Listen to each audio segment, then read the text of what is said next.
Jacob, Caden, Josh, and Ben. Chief wants that.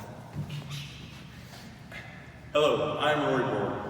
The Second Amendment of the Constitution states, a well-regulated militia being necessary to the security of the free state, the right of people to keep and bear arms shall not be infringed. I'm very familiar with the gun control code, as I had to do research about it in a former English class, as well as do a debate.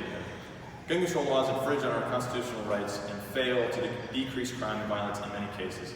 Gun control laws are unconstitutional and take away our ability to defend ourselves against a tyrannical government. They also do not deter criminals because they will continue to break the laws anyways. Also, the problem with gun violence isn't the gun, it's the person committing the crime. The purpose and relevance of the Second Amendment have been called into question in recent years with the gun control debate. The Second Amendment of the Bill of Rights under the Constitution states, a well-regulated militia being necessary to the security of a free state, the right of people to keep and bear arms shall not be infringed. The Second Amendment clearly states that the right of citizens to bear arms shall not be infringed, as it emphasizes it by saying at the end, shall not be infringed. There's no other amendment like that puts that much emphasis on it. A gun ban in Washington, D.C. was determined unconstitutional in the District of Columbia v. Keller case. A similar case in Chicago, where they banned handguns, was also determined unconstitutional, and that was the McDonald v. City of Chicago case. The purpose of the Second Amendment was to give citizens the ability to defend themselves against a tyrannical government. Gun control laws can take this ability of citizens away. An example is how some states have banned assault weapons, and a problem with this is if the government were to become tyrannical somehow, the government would have a large advantage over citizens. Also, only 10% of mass shootings are carried out with assault weapons, according to heritage.org. The aim of gun control laws is to stop crimes being committed with guns. Gun control laws will not stop criminals from getting guns, however. A major problem with gun control is that it only impacts the people that follow the law. A vast majority of gun shootings occur in gun-free zones. This is due to the fact that the shooters will not face any resistance in those areas. The Crime Research Prevention Center determined that since 1950, nearly 99% of mass shootings have occurred in gun-free zones. Law-abiding citizens have to get rid of their guns because criminals will continue to buy their guns illegally. This means that there's no way that citizens will be able to protect themselves against criminals who have obtained their guns illegally. In Washington, D.C., in 1976, they implemented a gun ban, which I talked about earlier, which made it illegal for citizens to own guns. They would have to keep them disassembled or have a trigger lock on it.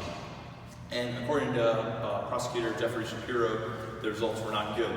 Annual homicides rose from 188 in 1976 to 364 in 1988, and then increased even further to 454 in 1993, according to Daily Wire. In a survey of 99 inmates in the Cook County Jail in Chicago, the inmates were asked if they had a gun on them when they committed their crime, and if they had obtained it illegally. Of the 99 asked, 70 of them had a gun on them when they committed their crime, and only 2 of those 70 had obtained that gun legally. So this just shows that criminals will continue to purchase guns or find a way to get them illegally, even if they are banned. A common argument for gun control is that it helps stop mass shootings. However, the problem is not the gun, it is the person committing them. There have been numbers of mass shootings where the killing has been done with knives or people running over each other with cars. According to the Bureau of Justice Statistics May 2013 report on JustFacts.com, 37.4% of state prisons inmates who used, carried, or possessed a firearm that they had obtained from a family member or friend. At the end of the day, the real problem is that the person using the gun is the problem. Taking away guns from criminals will not stop the motive for criminals to commit a crime or kill someone. An example of this is in 2014 in Kunming, China. Several men armed with knives killed 31 people and wounded hundreds. According to the Crime Prevention Research Center, when there was a handgun ban in England, which I also mentioned before, in 1997, the homicide rate did not drop. Instead, it continued to increase and increase more. The homicide rate actually doubled from 1997 to 2002, and homicide rate finally began to decline in 2004 and 2003 when they increased their police force. So in conclusion, gun control has been proven in many ways that it does not work and that we need to find an alternative to decrease gun violence. So in conclusion, gun control is directly against one of America's core values, the Second Amendment. Gun control does not decrease crime and has been proven through many examples. Also, guns are not the problem. Crimes of homicide, it is the people committing those that are the problem. I hope that I've now convinced you guys to try to stop gun control, and I encourage you to sign a petition, which you can do on the NRA website, nra.org. Thank you for listening to my presentation.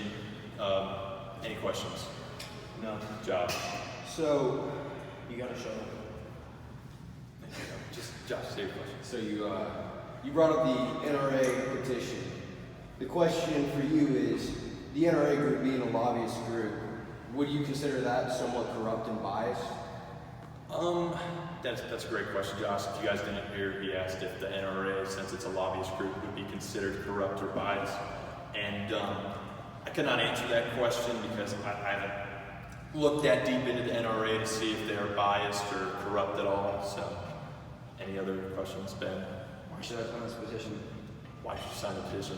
Well, so he said, it was a great question. He said, why should I sign this petition? And so, you should sign the petition because, obviously from the ways I've listed, gun control it does not work, and as well as it takes away many of our freedoms. So, thank you.